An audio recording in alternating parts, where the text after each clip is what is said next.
Hello friend, welcome back to another video on my YouTube channel Bioment Byte. Today we will be discuss about previous year questions of NEET exam. जो पिछले साल NEET exam के जो questions हैं हम उसको आज discuss करेंगे। और सबसे पहले जो चैप्टर है the living world 11th of NCERT का, उसमें जितने भी प्रीवियस ईयर एग्ज़ाम में क्वेश्चन पूछे गए हैं उनको आज हम डिस्कस करेंगे। देखेंगे कि नीट एग्ज़ाम में किस प्रकार से क्वेश्चन पूछे जाते हैं और क्या पैटर्न रहता है। तो बने रहिए आज की वीडियो में, आप मेरे साथ स्टार्ट करते हैं आज की वीडियो का फर्स्ट क्वेश्चन।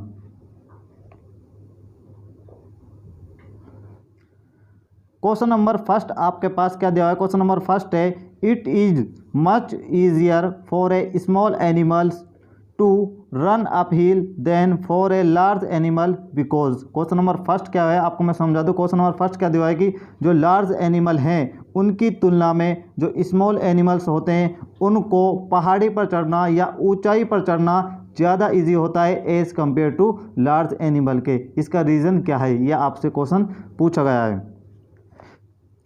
जो बेसल मेटाबॉलिक रेट जो होती है वो होती है इन्वर्सली प्रोपोर्शनल। जो बेसल मेटाबॉलिक जो रेट होती है ये इन्वर्सली प्रोपोर्शनल होती है बॉडी साइज़ के। जो ऑर्गेनिज्म का बॉडी साइज़ जो होता है उसके इन्वर्सली प्रोपोर्शनल होता है। और याद रखना जिसकी बेसल मेटाबॉलिक रेट ज़्यादा है वो मोर एनर्जी प्रोड्यूस करेगा और जिसकी बेसल मेटाबॉलिक रेट लो है वो लो एनर्जी प्रोड्यूस करेगा। तो इसलिए जो स्मॉल एनिमल्स होते हैं इनका साइज़ क्या होता है, कम होता है as compare to large animal की तुलना में। इसलिए इनकी जो बेसल मेटाबॉलिक रेट है वो हाई होती है as compare to large animal के। और इनकी बेसल मेटाबॉलिक रेट हाई होने के कारण ये एनर्जी ज़्यादा प्रोड्यूस करती हैं as compare to large animal. इसलिए ये जो एनिमल्स होते हैं लार्ज एनिमल की तुलना में स्मॉल एनिमल जो हैं अप हिल यानी ऊंचाई पर चढ़ना या पहाड़ी पर चढ़ना इनके लिए ज़्यादा इजी होता है क्योंकि ज़्यादा एनर्जी को प्रोड्यूस करते हैं। तो क्वेश्चन नंबर फर्स्ट का सीधा सा करेक्ट आंसर क्या होगा? B, small animals have a higher metabolic rate. क्योंकि स्मॉल एनिमल्स जो होते हैं उनमें हायर मेटाबॉलिक रेट होती है। क्योंकि हायर जो मेटाबॉलिक रेट का रीज़न क्या है? क्योंकि इनका साइज़ जो है वो स्मॉल होता है और बेसल मेटाबॉलिक या मेटाबॉलिक रेट जो होती है इन्वर्सली प्रोपोर्शनल होती है बॉडी साइज के। तो क्वेश्चन नंबर फर्स्ट का करेक्ट आंसर क्या होगा? बी। बढ़ते हैं नेक्स्ट क्वेश्चन की ओर। क्वेश्चन नंबर 2 सेकंड आपसे क्या पूछा कि which one of the following aspect is an exclusive characteristic of living things. Question number second आपसे क्या पूछा है कि निम्न में से वो कौन सा एस्पेक्ट यानी कि पहलू है जो मात्र जो केवल यानी exclusive characteristic of living things है, यानी कि जो केवल लिविंग बीइंग्स जो होते हैं उनमें पाया जाता है। ये आपसे क्वेश्चन किया गया है। जो है आपके पास आइसोलेटेड मेटाबॉलिक रिएक्शन ओकर इन विट्रो कि जो आइसोलेटेड मेटाबॉलिक रिएक्शन होती है उनको इन विट्रो में किया जा सकता है। जो आइसोलेटेड मेटाबॉलिक रिएक्शन जिनको इन विट्रो में किया जाता है या पात्रे में किया जाता है हिंदी में बोलते हैं, तो ये जो होती हैं ये तो ना तो लिविंग होती है ना ही नॉन लिविंग होती हैं। तो ये तो ऑप्शन क्या हो गया? रॉन्ग हो गया। कि increase in mass from inside only. जो मास जो होता है वो केवल कहाँ पर वृद्धि करे? इनसाइड यानी अंदर ही वृद्धि करे। ये जो है ये कैरेक्टरिस्टिक तो होता है लिविंग का, लेकिन लिविंग के साथ साथ ये नॉन लिविंग में भी प्रेजेंट होता है। तो ये ऑप्शन में क्या होगा? रॉन्ग होगा। Perception of events happening in the environment यानी कि इन्वायरमेंट में होने वाली जो घटना है एंड देयर मेमोरी उनको मेमोराइज करना। तो ऑप्शन सी जो है ये केवल किस में पाया जाता है? लिविंग थिंग्स का एक्सक्लूसिव जो पहलू जो होता है एस्पेक्ट होता है वो होता है। तो क्वेश्चन नंबर 2 जो है इसका करेक्ट आंसर हो जाएगा सी। सी इसका करेक्ट आंसर हो जाएगा। और ऑप्शन डी भी देख लेते हैं। ऑप्शन डी क्या है? Increase in mass by accumulation of material both on surface as well as internally. यानी जो मास जो है वो सरफेस पर और इंटरनली दोनों पर क्या होता है? एक्युमुलेशन यानी एकत्रित होता है। तो ऑप्शन डी जो है ये दोनों में मिलता है, लिविंग में भी और नॉन लिविंग में भी। तो क्वेश्चन नंबर 2 जो है इसका करेक्ट आंसर क्या हो जाएगा? सी। नेक्स्ट क्वेश्चन को बढ़ते हैं। क्वेश्चन नंबर 3 पूछा है आपके पास। क्वेश्चन नंबर 3 है बायोलॉजिकल ऑर्गेनाइजेशन स्टार्ट्स विद। जो बायोलॉजिकल ऑर्गेनाइजेशन है वो स्टार्ट होता है। ऑप्शन है आपके पास सेलुलर लेवल, ऑप्शन बी है आपके पास ऑर्गेनिज्मिक लेवल, ऑप्शन सी है आपके पास एटॉमिक लेवल, ऑप्शन डी है आपके पास सब माइक्रोस्कोपिक मोलिकुलर लेवल। तो क्वेश्चन नंबर 3 जो है बायोलॉजिकल ऑर्गेनाइजेशन, ये स्टार्ट होता है सब माइक्रोस्कोपिक मोलिकुलर लेवल, क्योंकि जो इनके एग्जाम्पल है सब माइक्रोस्कोपिक मोलिकुलर लेवल, जैसे एग्जाम्पल के तौर पर वायरसेस, बैक्टीरिया, ये क्या होते हैं सब माइक्रोस्कोपिक मोलिकुलर लेवल पर होते हैं। इनको हम नेक्ड जो आईज होती है उनसे हम नहीं देख पाते, इनको हम देखने के लिए माइक्रोस्कोप का यूज़ करते हैं। तो क्वेश्चन नंबर 3 का करेक्ट आंसर क्या हो गया? डी। नेक्स्ट क्वेश्चन की ओर बढ़ते हैं, क्वेश्चन नंबर 4। क्वेश्चन नंबर 4 है the living organism can be unexceptionally distinguished from the non living things on the basis of their ability for. जो लिविंग और नॉन लिविंग जो होता है, निम्न में से वो कौन सा करेक्टरिस्टिक है जो अनएक्सेप्शनली ओनली लिविंग ऑर्गेनिज्म में पाया जाता है, नॉन लिविंग में एब्सेंट होता है? ऑप्शन ए है आपके पास interaction with environment and progressive evolution. जो ऑप्शन ए है ये रॉन्ग है, क्योंकि जो नॉन लिविंग जो होते हैं वो भी इंटरएक्शन करते हैं इन्वायरमेंट से और ये भी प्रोग्रेसिव इवोल्यूशन करते हैं। यानी कि जो पहाड़ें जो होती हैं, बर्फ़ के वाले जो पहाड़ होते हैं, उन पर हर साल हर ईयर में उन पर क्या है लेयर जमा होती है, तो उनमें भी एक प्रकार से क्या होता है इवोल्यूशन होता है। तो ऑप्शन ए क्या हो गया? रॉन्ग हो गया। ऑप्शन बी क्या है कि रिप्रोडक्शन ओनली हमको देखने मिलता है लिविंग ऑर्गेनिज्म में, लिविंग ऑर्गेनिज्म में देखने मिलता है, बाकी कहीं भी हमको रिप्रोडक्शन देखने नहीं मिलता। तो क्वेश्चन नंबर 4 जो है इसका करेक्ट आंसर होगा रिप्रोडक्शन, यानी कि प्रजनन। रिप्रोडक्शन इसका करेक्ट आंसर हो जाएगा क्वेश्चन नंबर 4 का। 5 क्वेश्चन नंबर 5 क्या दिया? क्वेश्चन नंबर 5 है angiosperm have dominated the land flora primary because of their. Question number 5 जो है आपके पास क्या पूछा है? जो एंजियोस्पर्म जो होते हैं वो मुख्य रूप से पौधे प्रभावी होते हैं, यानी डोमिनेटेड होते हैं। और तो ये इसका रीज़न क्या है, ये आपसे क्वेश्चन पूछा है। जो एंजियोस्पर्म जो होते हैं इनमें डाइवर्स हैबिटेट होता है, इनमें डाइवर्स हैबिटेट होता है, यानी कि इनका आवास जो होता है वो क्या होता है? बड़ा होता है। ये पाए जाते हैं tropical rain forest, deciduous forest, terrestrial में पाए जाते हैं, and also found in aquatic, also found in alpine. तो जो एंजियोस्पर्म जो होते हैं ये डोमिनेटेड, जो इनका मुख्य कारण है, जो मुख्य रीज़न है इनका कारण डोमिनेटेड होने का, वो यही है कि ये डाइवर्स हैबिटेट को शो करते हैं। तो क्वेश्चन नंबर 5 जो है इसका करेक्ट आंसर हो जाएगा A, power of adaptability in diverse habitat. तो क्वेश्चन नंबर 5 का करेक्ट आंसर क्या हो गया? ए। और ऑप्शन बी भी देख लेते हैं, property of producing large number of seeds. जो एंजियोस्पर्म है ये large number of seed produce करते हैं, बट ये इनका जो सीड जो होते हैं सारे के सारे सीड जर्मिनेट नहीं होते हैं, कुछ ही सीड जर्मिनेट होते हैं। तो सीड जो हैं ये एंजियोस्पर्म के डोमिनेंट को रिप्रेजेंट नहीं करते। और ऑप्शन सी है nature of self pollination. Angiosperm जो होता है मेनली वो होता है क्रॉस पॉलिनेशन। क्या होता है? क्रॉस पॉलिनेशन होता है। और ऑप्शन डी है क्या है? डोमेस्टिकेशन बाय मैन, यानी कि मनुष्य जो होता है या आदमी जो होता है उसके द्वारा उगाए जाते हैं, इसलिए ये डोमिनेटेड है। तो ऑप्शन डी भी रॉन्ग है। तो क्वेश्चन नंबर 5 का करेक्ट आंसर क्या हो गया? ए। बढ़ते हैं नेक्स्ट क्वेश्चन का, और क्वेश्चन नंबर 6। क्वेश्चन नंबर 6 क्या है कि organism which obtain energy by the oxidation of reduced inorganic compounds are called. Question number 6 क्या पूछा है कि वह ऑर्गेनिज्म जो रिड्यूस्ड ऑर्गेनिक कंपाउंड्स को ऑक्सीडेशन करके ऑब्टेन एनर्जी यानी कि एनर्जी को प्राप्त करे, उन प्रकार के ऑर्गेनिज्म को हम क्या बोलते हैं? ये क्वेश्चन पूछा गया है। तो क्वेश्चन नंबर 6 जो है इसका करेक्ट आंसर होगा कीमो ऑटोट्रॉफ। इस प्रकार के ऑर्गेनिज्म को हम कीमो ऑटोट्रॉफ कहते हैं, क्योंकि कीमो का मतलब होता है केमिकल, क्योंकि रिड्यूस्ड इनऑर्गेनिक कंपाउंड से या केमिकल से इनको ऑक्सीजन करके क्या कर रहा है? एनर्जी को प्राप्त कर रहा है। और ऑटोट्रॉफ का मतलब क्या है? स्वयं यानी सेल्फ के द्वारा, खुद के द्वारा एनर्जी प्राप्त करना। तो क्वेश्चन नंबर 6 का करेक्ट आंसर क्या होगा? बी। बढ़ते हैं नेक्स्ट क्वेश्चन को, और क्वेश्चन नंबर 7। क्वेश्चन नंबर 7 क्या है कि what is true for photolithotrophs. Question number 7 क्या है कि फोटोलिथोट्रॉफ जो होते हैं उनके लिए क्या सत्य ही आपसे क्वेश्चन पूछा गया है। ऑप्शन ए है आपके पास obtain energy from radiation and hydrogen from organic compounds, यानी कि जो एनर्जी है वो किससे प्राप्त कर रहे हैं रेडिएशन से, और हाइड्रोजन किससे प्राप्त कर रहे हैं ऑर्गेनिक कंपाउंड से। जो फोटोलिथोट्रॉफ जो होते हैं ये एनर्जी प्राप्त करते हैं रेडिएशन से, बट जो हाइड्रोजन प्राप्त करते हैं वो प्राप्त करते हैं इनऑर्गेनिक कंपाउंड से। तो क्वेश्चन नंबर 7 जो है इसका करेक्ट आंसर होगा बी।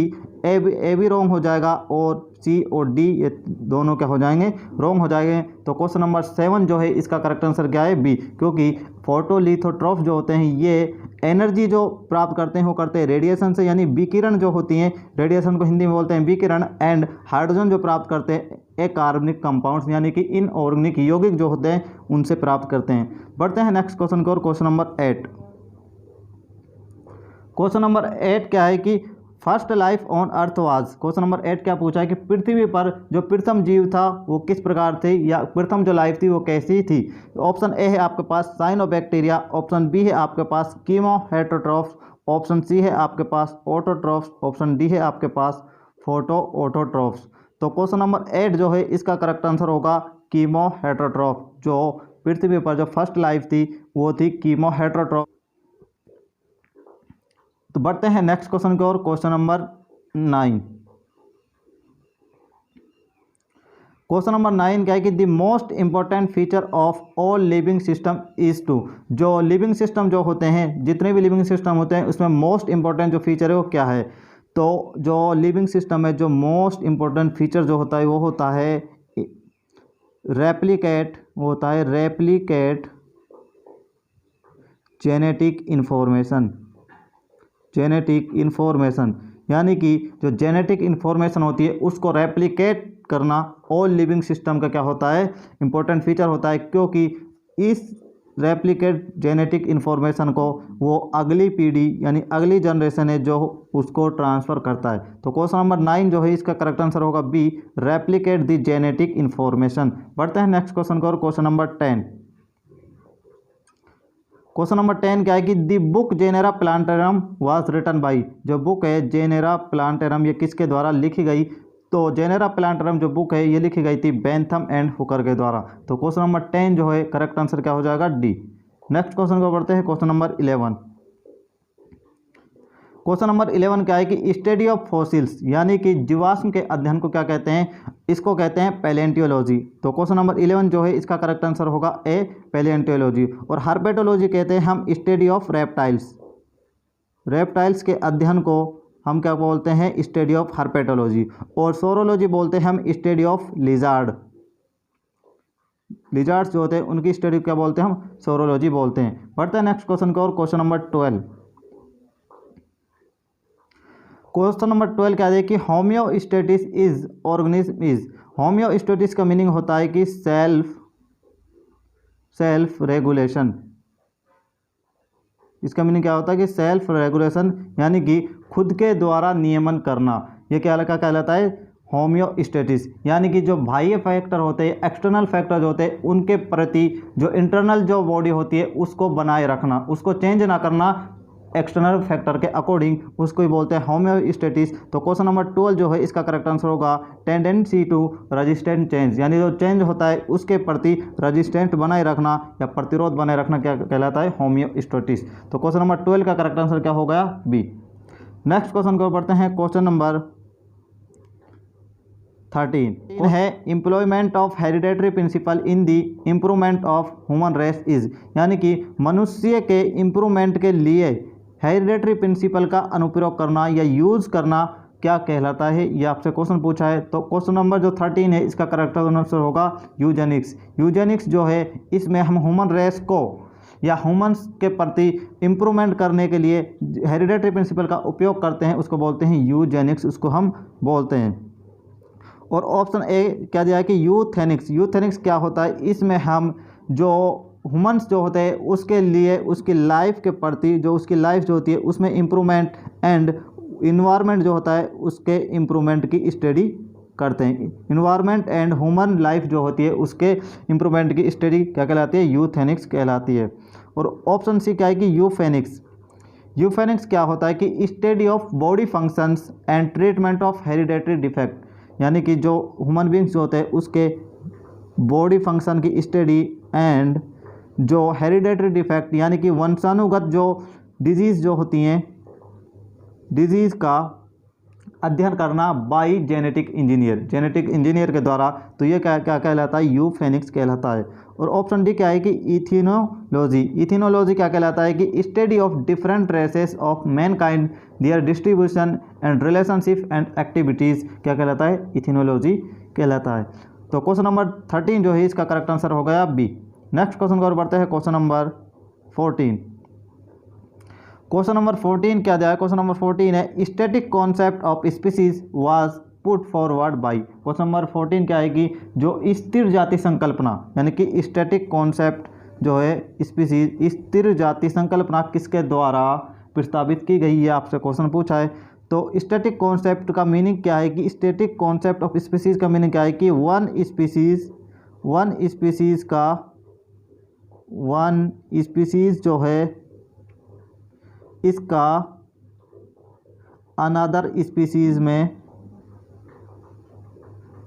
स्पीसीज में चेंज ना होना क्या कहलाता है, स्टैटिक कॉन्सेप्ट ऑफ स्पीसीज कहलाता है। कहने का मतलब क्या है कि जो स्पीसीज जो होती है वो वेरिएशन में होती है, स्पीसीज आपस में वेरिएशन कर सकती है, लेकिन जो स्पीसीज जो होती हैं वो एक स्पीसीज से दूसरे स्पीसीज में चेंज नहीं हो सकती। ये क्या कहलाता है, स्टैटिक कॉन्सेप्ट ऑफ स्पीसीज। और ये इसको दिया गया था लीनियस ने इसको दिया था। क्वेश्चन नंबर 14 का करेक्ट आंसर क्या होगा, बी। नेक्स्ट क्वेश्चन है क्वेश्चन नंबर 15। क्वेश्चन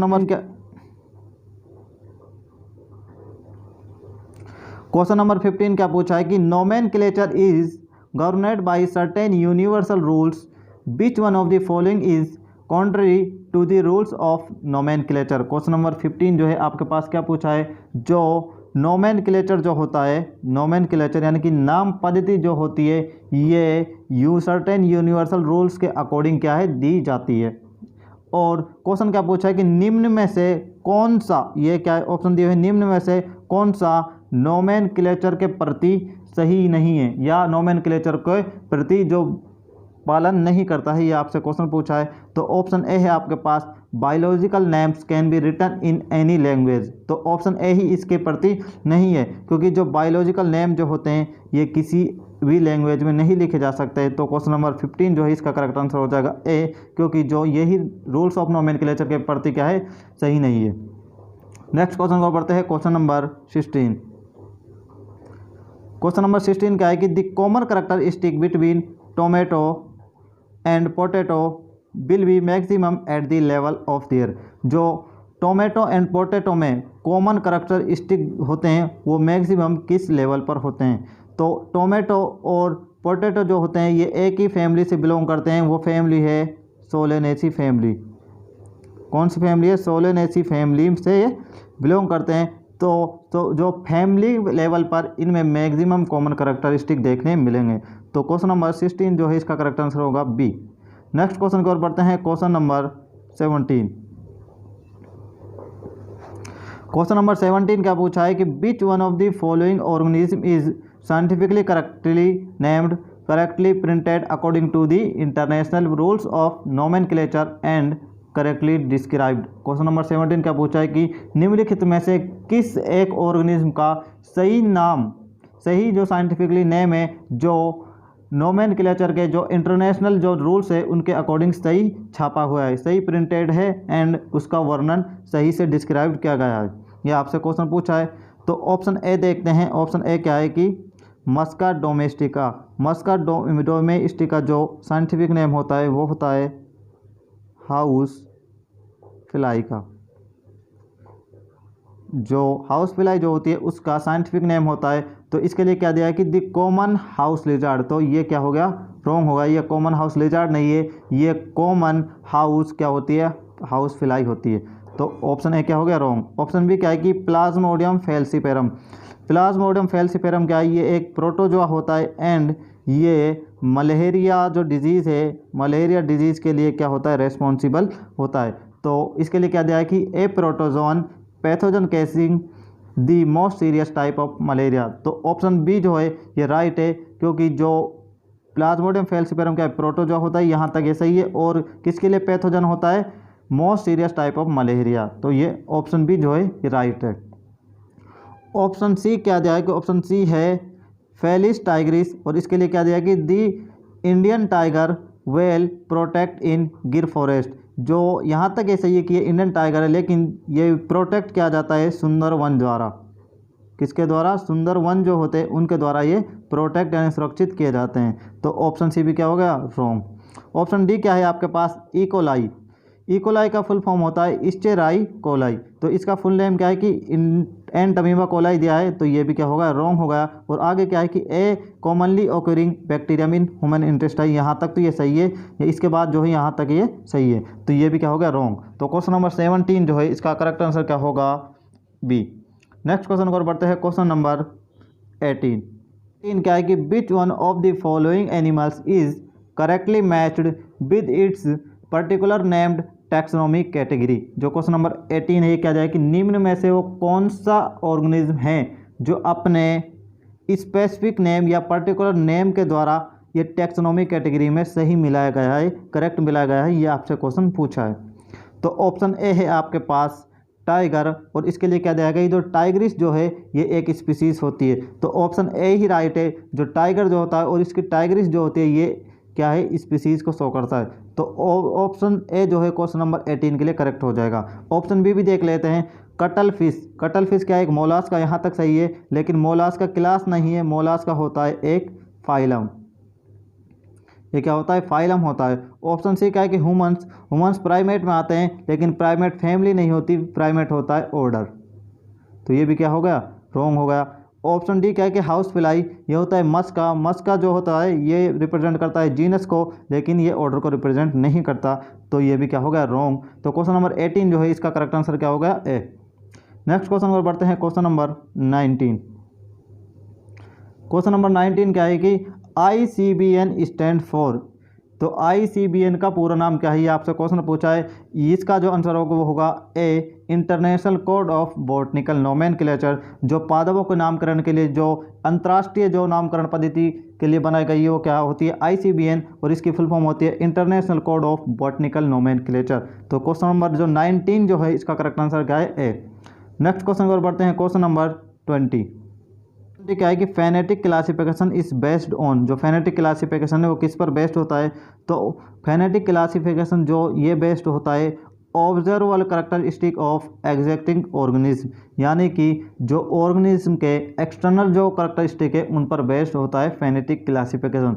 तो क्वेश्चन नंबर 20 जो है इसका करेक्ट आंसर होगा C observable characteristic of existing organism. तो क्वेश्चन नंबर 20 का correct answer C. Question number 21 क्या दिया है? क्वेश्चन नंबर 21 है बायोसिस्टेमिक्स एम्स एट। जो बायोसिस्टेमिक है यानी जैव वर्गीकीय उसका मुख्य उद्देश्य क्या है? ये आपसे क्वेश्चन पूछा है। जो बायोसिस्टेमिक्स जो होता है इसका मीनिंग जो मेन जो उद्देश्य वो होता है classification of organism based on their evolutionary history and stabilising their phylogeny on the totality of various parameters from all fields of studies. तो क्वेश्चन नंबर 21 जो है इसका करेक्ट आंसर होगा डी। क्वेश्चन नंबर 21 का करेक्ट आंसर क्या हो जाएगा? D, क्योंकि ये जो ऑर्गेनिज्म है उनके वर्गीकरण के इवोल्यूशनरी विकास, इवोल्यूशनरी जो विकास हिस्ट्री जो है उसको एंड और उसके आधार पर सभी क्षेत्रों के पैरामीटर के आधार पर इसका फाइलोजेनी स्थापित करना होता है। तो क्वेश्चन नंबर 21 का करेक्ट आंसर क्या होगा? डी। बढ़ते हैं नेक्स्ट क्वेश्चन की ओर, क्वेश्चन नंबर 22। क्वेश्चन नंबर 22 क्या है कि species are considered as. Species को किस में कंसिडर किया गया है? स्पीसीज जो होती है ये होती है लोवेस्ट, ये क्या होती है? लोवेस्ट यूनिट ऑफ क्लासिफिकेशन, यानी वर्गीकरण की सबसे छोटी इकाई होती है। तो क्वेश्चन नंबर 22 है इसका करेक्ट आंसर होगा सी। नेक्स्ट क्वेश्चन को बढ़ते हैं, क्वेश्चन नंबर 23। क्वेश्चन नंबर 23 क्या है कि what is true for individual of same species, यानी कि जो सेम स्पीसीज है उनके लिए कौन सा सत्य है? जो सेम स्पीसीज जो होती है इंडिविजुअल वो आपस में इंटरब्रीडिंग कर सकती हैं। तो क्वेश्चन नंबर 23 का करेक्ट आंसर क्या हो गया? सी। नेक्स्ट क्वेश्चन को बढ़ते हैं, क्वेश्चन नंबर 24।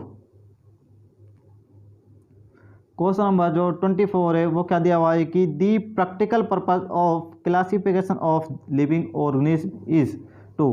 क्वेश्चन नंबर 24 क्या पूछा है कि जो लिविंग ऑर्गेनिज्म जो होते हैं उनके वर्गीकरण का मुख्य उद्देश्य क्या है? जो लिविंग ऑर्गेनिज्म हैं उनके क्लासिफिकेशन का या प्रैक्टिकल पर्पस या मेन पर्पस क्या है, ये आपसे क्वेश्चन पूछा है। तो मेन पर्पस जो होता है क्लासिफिकेशन का लिविंग ऑर्गेनिज्म के लिए, जो अननोन जो लिविंग ऑर्गेनिज्म हमको पाए जाते हैं उनको आइडेंटिफाई करने के लिए क्लासिफिकेशन ऑफ लिविंग ऑर्गेनिज्म का मुख्य उद्देश्य होता है। तो क्वेश्चन नंबर 24 का करेक्ट आंसर क्या हो जाएगा, D, facilitate identification of unknown organism, यानी कि अज्ञात जो जीव है, अननोन जो जीव है या अननोन ऑर्गेनिज्म जो है उनकी पहचान करने के लिए क्लासिफिकेशन ऑफ लिविंग ऑर्गेनिज्म का मेन पर्पस होता है। पढ़ते हैं नेक्स्ट क्वेश्चन की ओर। Question number 25। क्वेश्चन नंबर 25 क्या पूछा कि ए टैक्सॉन इज, एक टैक्सॉन जो होता है ये होता है a taxonomic group of any ranking. एक टैक्सोनॉमिक ग्रुप का किसी भी रैंकिंग में होना क्या कहलाता है, टैक्सॉन कहलाता है। तो क्वेश्चन नंबर 25 का करेक्ट आंसर डी। बढ़ते हैं नेक्स्ट क्वेश्चन को, क्वेश्चन नंबर 26। क्वेश्चन नंबर 26 क्या है कि binomial nomenclature was introduced by, जो द्विनाम नामकरण जो है या द्विनाम पद्धति या इसको बाइनोमियल नोमेनक्लेचर जो है इसको दिया था लीनियस ने। किसने दिया था, इसको दिया था लीनियस ने, और इसका पूरा नाम है कैरोलस लीनियस। तो क्वेश्चन नंबर 26 का करेक्ट आंसर क्या हो गया, बी। और इस द्विनाम पद्धति में जो ऑर्गेनिज्म का फर्स्ट नाम जो होता है वो तो रिप्रेजेंट करता है जीनस को, और सेकंड नाम जो रिप्रेजेंट करता है स्पीसीज को या स्पेसिफिक एपिथेट को ये रिप्रेजेंट करता है। बढ़ते हैं नेक्स्ट क्वेश्चन की ओर। Question number 27। क्वेश्चन नंबर 27 क्या है कि स्पीसीज इज या स्पीसीज क्या है, तो स्पीसीज जो होती है ये होती है यूनिट ऑफ क्लासिफिकेशन, यानी कि स्मॉलेस्ट यूनिट ऑफ क्लासिफिकेशन या लोवेस्ट यूनिट ऑफ क्लासिफिकेशन क्या होती है, स्पीसीज होती है। तो क्वेश्चन नंबर 27 का करेक्ट आंसर क्या हो गया, ए। नेक्स्ट क्वेश्चन को पढ़ते हैं, क्वेश्चन नंबर 28।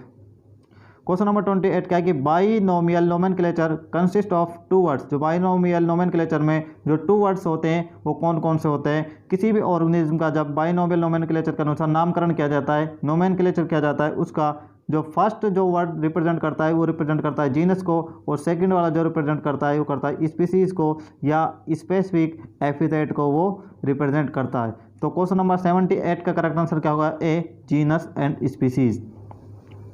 नेक्स्ट क्वेश्चन को पढ़ते हैं, क्वेश्चन नंबर 29।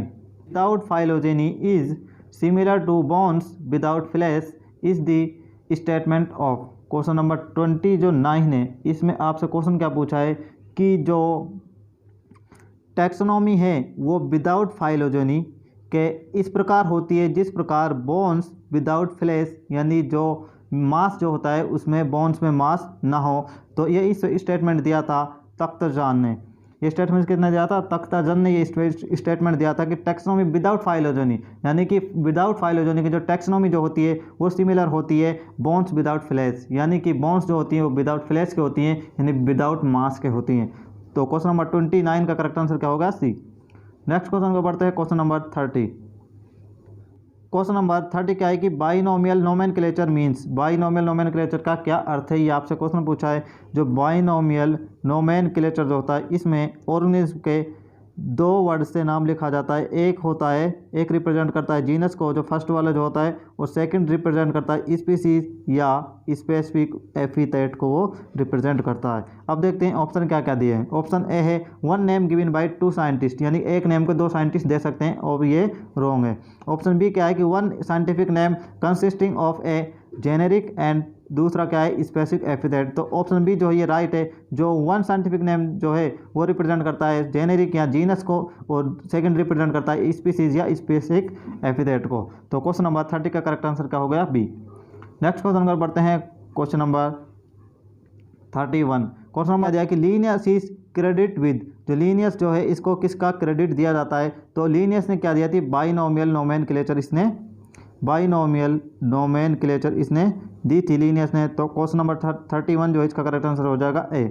नेक्स्ट क्वेश्चन पर पढ़ते हैं, क्वेश्चन नंबर 32 है कि the term phylum was given by, जो टर्म फाइलम जो है उसको किसने दिया, इसको दिया था कुवियर ने। और कुवियर को हम मॉडर्न फादर ऑफ, इसको हम मॉडर्न फादर ऑफ पैलियोंटोलॉजी बोलते हैं। क्या बोलते हैं, मॉडर्न फादर ऑफ पैलियोंटोलॉजी इसको हम बोलते हैं। तो क्वेश्चन नंबर 32 का करेक्ट आंसर क्या होगा, ए। बढ़ते हैं नेक्स्ट क्वेश्चन को, और क्वेश्चन नंबर 33। क्वेश्चन नंबर 33 क्या है कि sequence of taxonomic category is, ये आपसे क्वेश्चन पूछा है। तो जो टैक्सोनॉमिक कैटेगरी जो होती है वो इस प्रकार होती है, सबसे पहले आता है स्पीसीज, देन इसके बाद क्या आता है जीनस, इसके बाद आता है ट्राइब, देन फैमिली, फैमिली के बाद आता है ऑर्डर, देन क्लास, क्लास के बाद आता है फाइलम एंड डिवीज़न, एंड इसके बाद क्या आता है किंगडम, और किंगडम के बाद क्या आता है डोमेन आता है। तो देखते हैं किस में स्पीसीज और ये सही से सीक्वेंस में है। ऑप्शन ए क्या है कि क्लास, फाइलम, ट्राइब और ऑर्डर। जो ट्राइब जो होता आता है ये आता है फैमिली के पहले आता है, तो ये क्या हो गया रॉन्ग हो गया। ऑप्शन बी क्या है कि डिवीज़न, डिवीज़न कहाँ पे यहाँ पर, और डिवीज़न के बाद क्लास यहाँ पे, फिर फैमिली का फैमिली यहाँ पर आ गई, और ट्राइब कहाँ पे हो गया यहाँ पर होगा। तो ऑप्शन बी भी क्या हो गया रॉन्ग। ऑप्शन सी क्या है कि डिवीज़न, डिवीज़न से यहाँ से चले, फिर क्लास, क्लास यहाँ से ठीक है, फिर ऑर्डर, ऑर्डर, फैमिली, फैमिली तक, ट्राइब, जीनस और स्पीसीज। ऑप्शन सी जो है ये करेक्ट सीक्वेंस है टैक्सोनॉमिक कैटेगरी का। तो क्वेश्चन नंबर 33 जो है इसका करेक्ट आंसर होगा सी। नेक्स्ट क्वेश्चन पर बढ़ते हैं, क्वेश्चन नंबर 34।